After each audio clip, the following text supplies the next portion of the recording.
Hello, it's your boy Craig reporting alive, and today on DYU. Now, when you order a D3,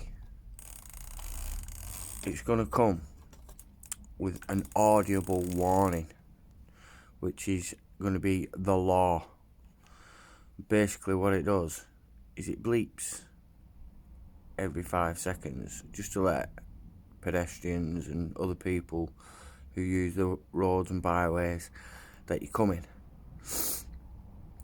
Now, this audio device is a little speaker that is located in that little circle where the two blips are now. And to stop this, all you need to do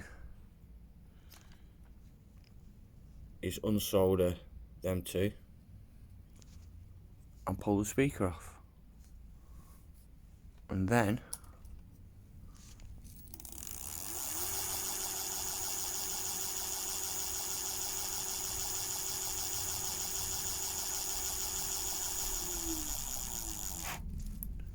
no bleeping.